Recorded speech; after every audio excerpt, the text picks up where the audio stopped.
Good afternoon, fellow ruminators. Welcome back to another session, Rumination with Andrew. Thank you so much for joining as we are about to discuss a very important topical matter. And today, let's talk about reverse racism in Jamaica. Because, in the politics of Jamaica, especially now as another election, another general election is um, just around the corner, people are looking at people's ethnic and their skin tone. Now, in terms of whether or not they qualify to become a leader. Now, we tend to look at people in light of their skin complexion, particularly as the United States is dominating the political and economic landscape of the Caribbean region.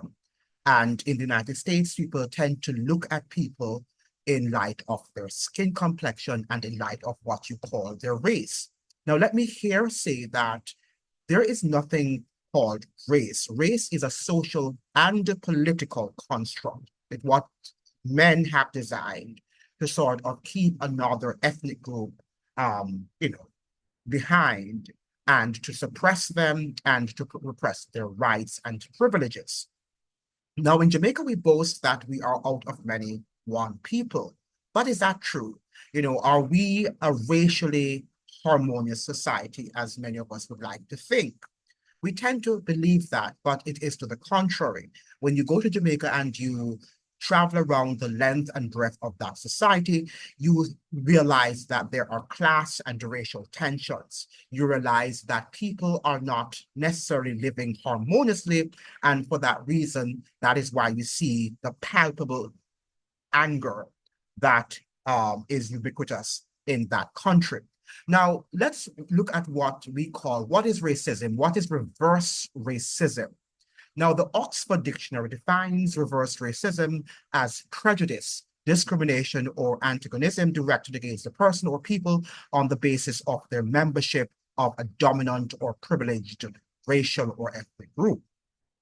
Now, in the context of Jamaica, the people who are, you know, being racist against, the people to whom the population is definitely racist against or showing racial attitude towards is in the minority. And we're looking at Mark Golding.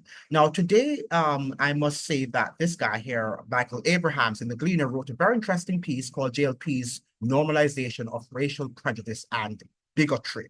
Right? Bigotry. So the JLP's normalization of racial prejudice and bigotry. And this is written here this morning in the Jamaica Gleaner, and it was published today, November 26, 2024.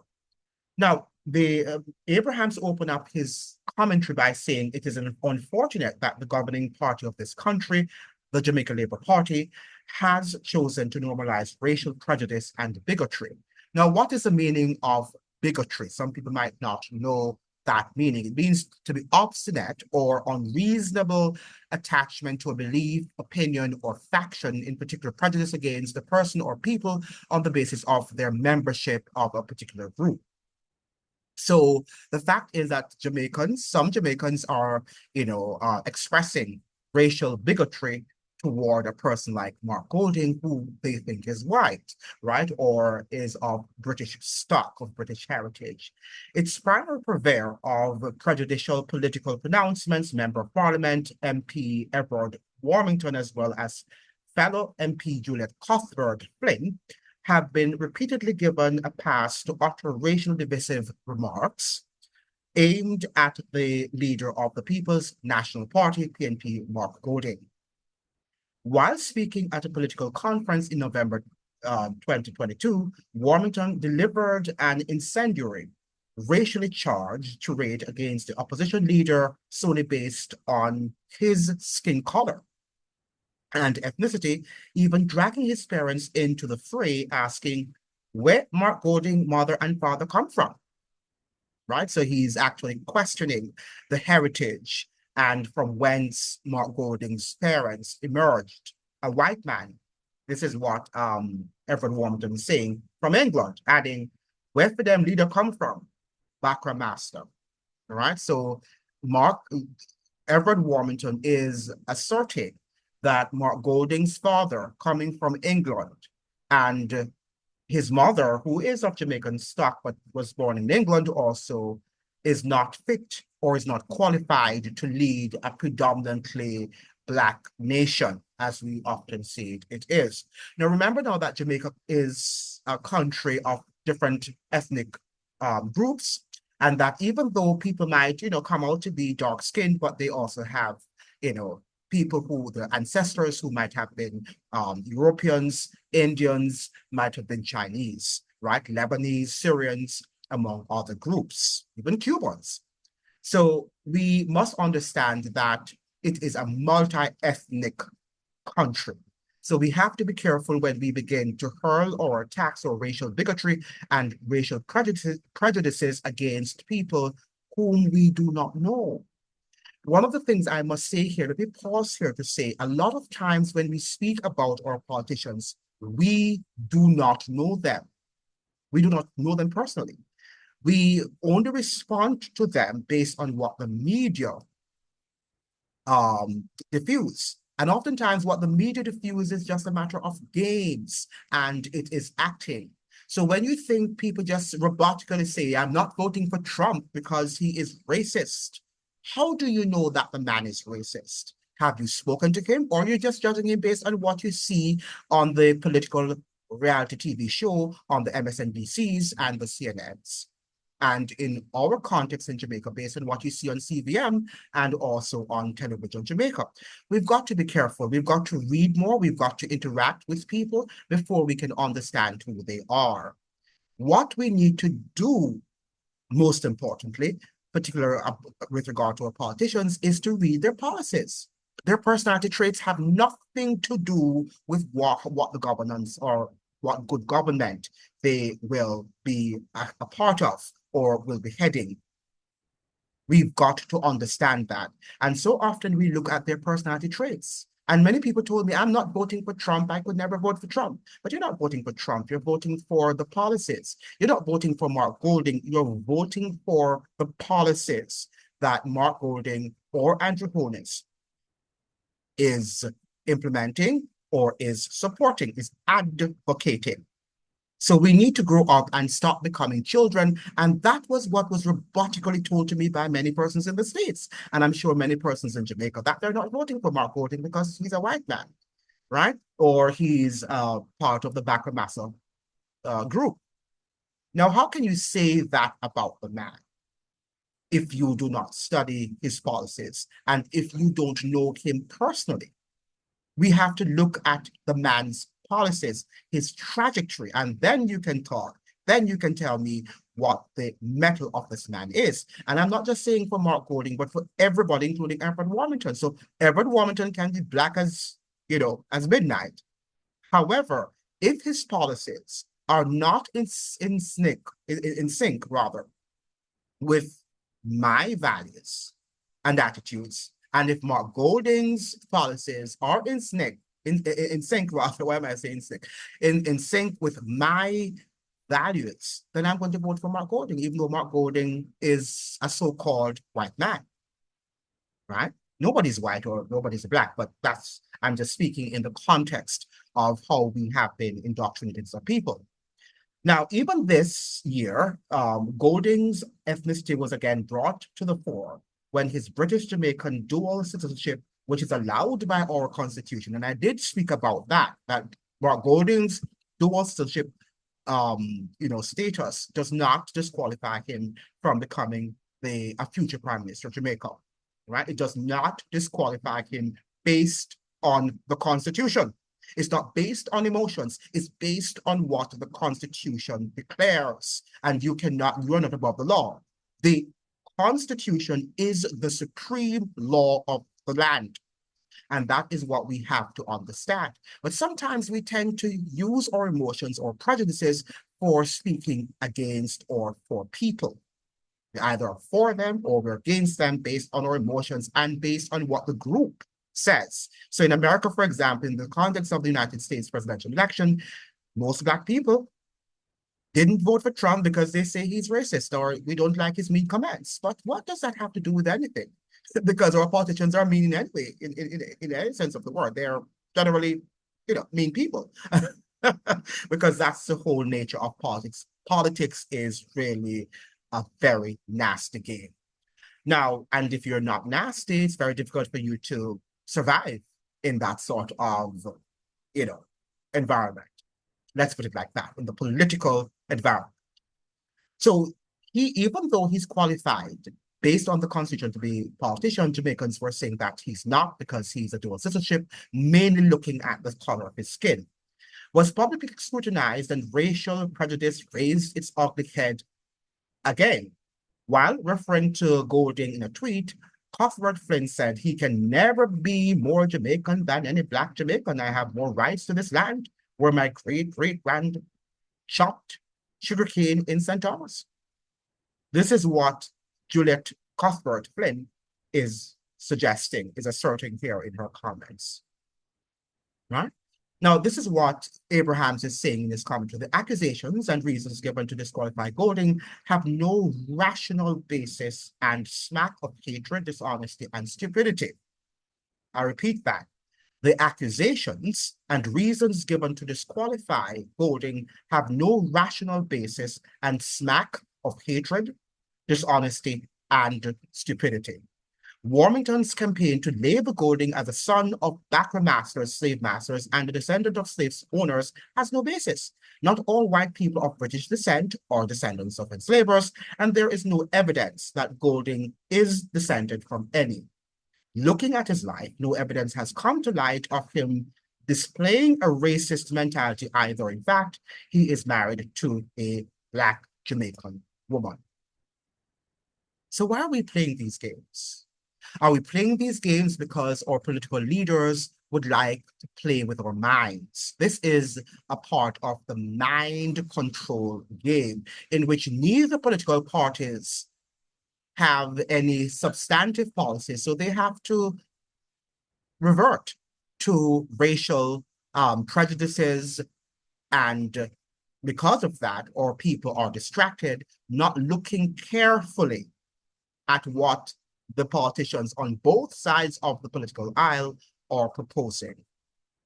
And we had a long time, debating about Mark Golding's, qualification as a dual citizenship to become Prime Minister of Jamaica. I think he eventually, gave up on his British citizenship because of our strident debates there, which was nonsense, because based on the Constitution, and if we are a law-abiding country, then we should not be having those discussions. We should seek to educate our people. It's the same thing with Trump. And I told many people that Trump in New York, look at what they have, look at what has recently happened. They have decided to remove all the charges, withdraw all the charges against Trump because they were not legal, right? They were just playing the game, the political gamemanship with you. And you cannot understand that because you have not read beyond the frame. And when you are speaking to people who are not even reasonably informed about the matter, they tend to tell you, yes, Trump was indicted in New York and he was convicted. And what were the convictions? What were the convictions? And what about the other politicians who, like Trump, have done even worse than he has done, right? But we are not willing to look at these things. We are more willing to hear and to listen to what the news media tell us. But let us listen to what Edward Warmington is saying here about Andrew Holness, not Andrew Holness, but Edward Warmington. Let me see if I can pull this up and have you listen to the loud mouth Edward Warmington. Let me see if I can share my screen with you so that we can view this, what he has to say. That he doesn't have any filters on his mouth, so he's going to say what he is going to say. Please listen carefully.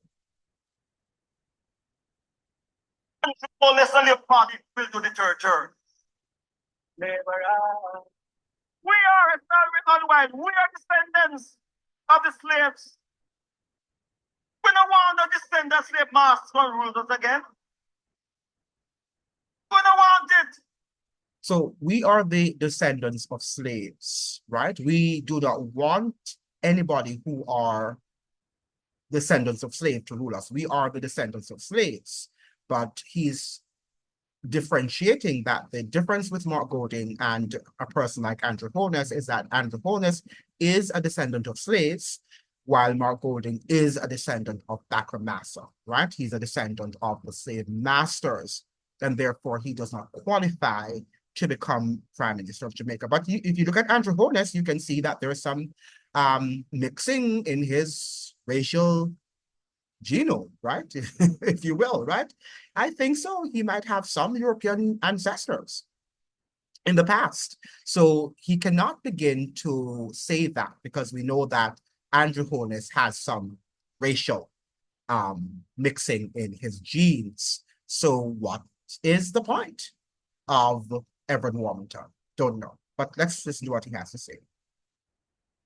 In 1838, we threw up the chain, and then got trench town and lift up chain and chain again. So what? We put me in a chain again? You know what happened? Jamaican are so stupid. What we need to do, put him back on the banana boat and send him back to England.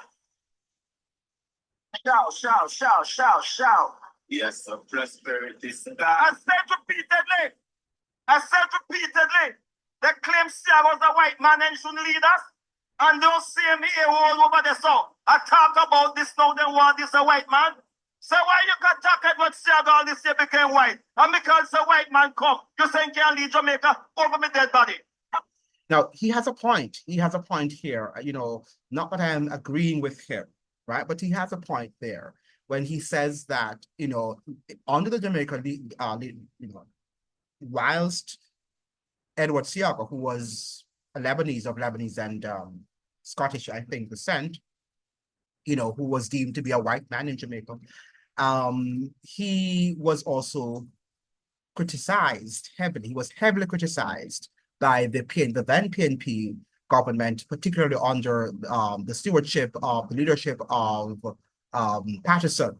That's what's his name, PJ Patterson, to be a white man, and that he was the Black man, right? And that he was the Fresh Prince.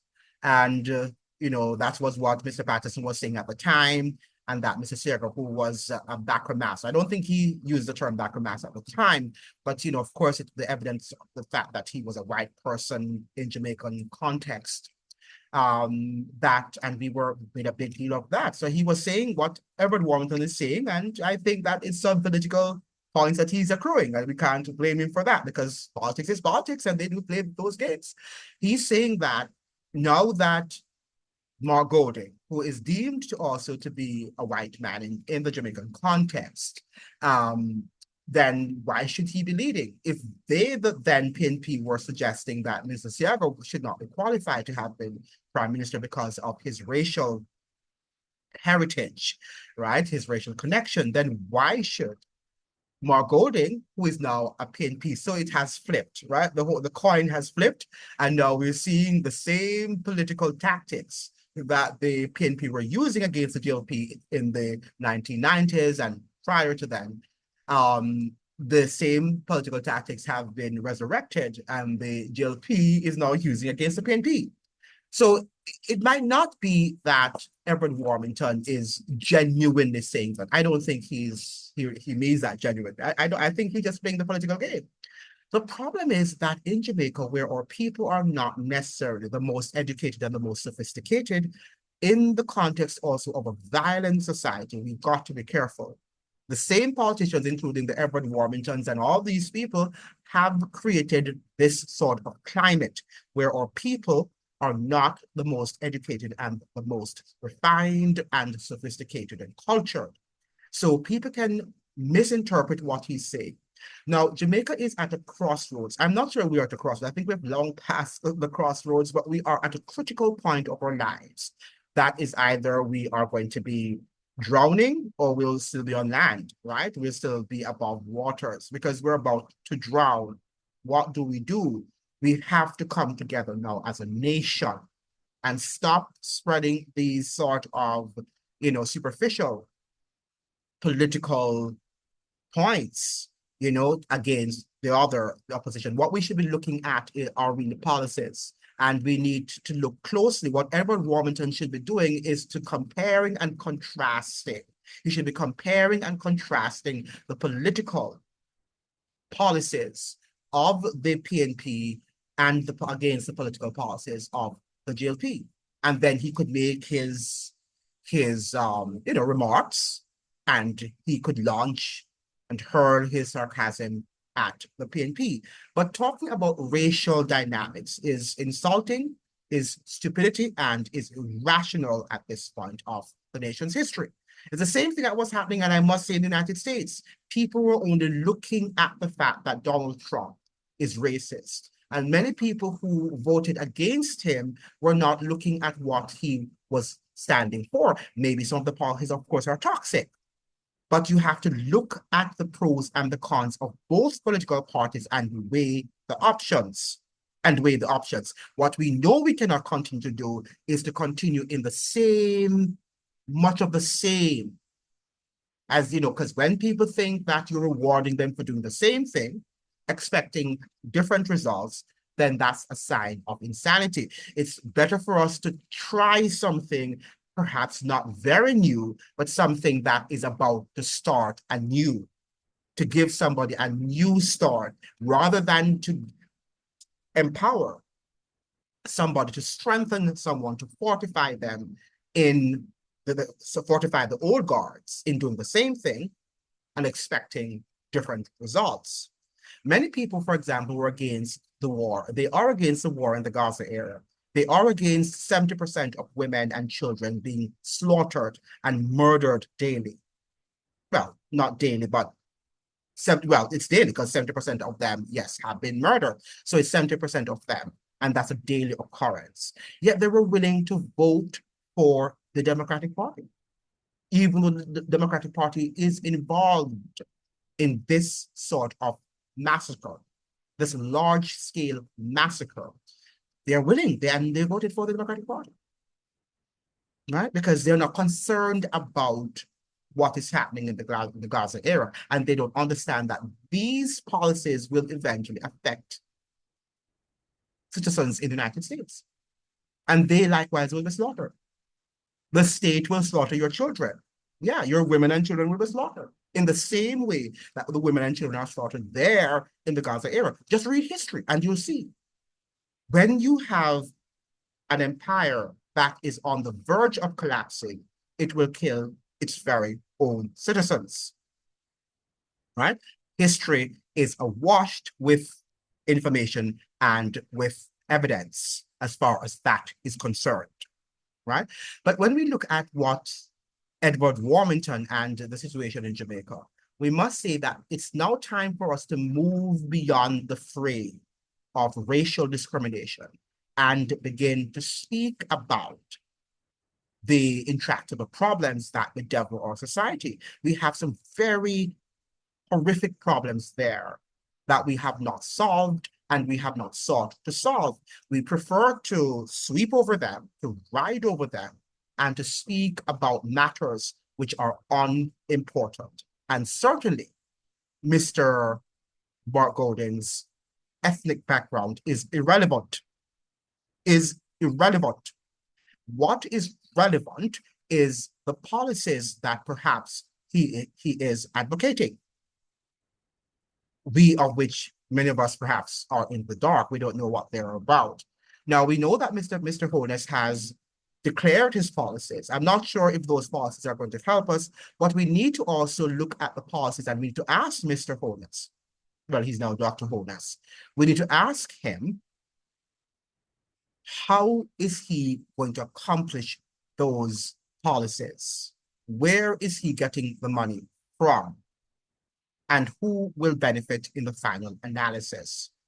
Who will benefit? Who stands to benefit in the final analysis? Just like the IMF deal, we were all convinced that the IMF stringent and austere policies and program was necessary for Jamaica to really uplift itself, to elevate itself, and to become a much more stable country economically. However, after 10 years or more, after a decade, we are realizing, I should say, that the policies were not meant to help the average Jamaican, right? The policies were more in gear to helping the elites. So they benefited, but not the ordinary average Jamaican, did not benefit from the IMF deal. So we have to look at the policies and to see what segment of the Jamaican population is going to benefit from the so-called progressive policies that we see that Mr. Holness is advocating, many of which we are not told how we are going to manufacture, how we're going to gain money, how we're going to gain foreign exchange, right? He's not saying these things. Where is the government getting the money from? Are they going to increase the debt and then ask us again to sacrifice, our assets and our money, our income? Because inflation, that's what it does. It eats away your income and your spending power. So the government is actually stealing away from you. They're stealing money away from you when we have these high inflation rates. They're saying it's low, but when we look at what you have to spend to buy groceries, and recently somebody was online, Jamaican, who was looking for an apartment in Kingston. And she said that people were renting apartments for over 100,000 Jamaican dollars. And when she went inside some of these apartments, the floor is broken. When you look up in the ceiling, you can see the zinc in the most shabby and deplorable condition. Yet still they were renting it for $100,000.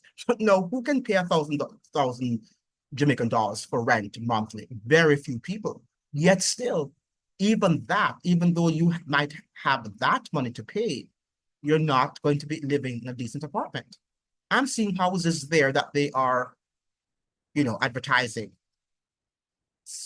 Nothing impressive, just ordinary house for $1 million. $1 million. This is the Jamaica that we're living in. Now, who is able to live in that Jamaica? Many Americans who live in a far wealthier society. Let me repeat that. Many Americans who live in a far wealthier society, even though that wealth is declining, but it is still the richest economy, well, the wealthiest economy in the world. It is still, right? And it's far wealthier than Jamaica, and that is a fact. We don't have to even debate that. Yet still, many people in that country that is known to be the wealthiest in the world would not be able to afford, or find it very difficult, even among the middle class, find it very difficult to pay $1 million for a house. Yet in poverty-stricken Jamaica, you have people advertising houses there, ordinary houses, not anything that is impressive, for $1 million. Now, what country are we living in? What country are we trying to build? And are we really concerned about the slaves? Because if it is about that, they're concerned about the fact that Bacamasa should not be running the country. But those prices are for Bacamasa. The prices of the houses and lots of things in Jamaica are for Bacamasa. Only Bacamasa can afford these properties, right? No enslaved, no descendants of enslaved people, for the most part. A few might be, but for the most part, the large majority of Jamaicans who are descendants of enslaved people are not able to survive in that Jamaica. In fact, let me end the video by saying the large majority of the people who run the show in Jamaica, who own Jamaica, are descendants of Bacamasa. So I am not sure if Everard Warmington, who is rubbing shoulders with these people, and the Juleit Cuthbert-Flynns don't know that. I am sure they see that every day. And they're happy with that because they go to parties and they dance and vote for labor and they dance and they behave like children. At the end of the day, the large descendants of enslaved Jamaicans are there. large descendants of enslaved Africans who live in Jamaica, the large descendants of enslaved Africans who live in Jamaica are poverty-stricken, illiterate, uneducated, unsophisticated, uncultured, and the list goes on. And the list goes on. What Jamaica are these people living in? Thank you so much for joining. I hope that you'd like, share, and subscribe. Remember now to like the videos and please subscribe. We are on the road to 1,000 subscribers. Remember now to subscribe so that you can be a very intelligent ruminator and you can join me whenever I publish a video and you can be enlightened by the thoughts that I share in these videos. Continue to support the channel. All the best to you. See you then. Ciao.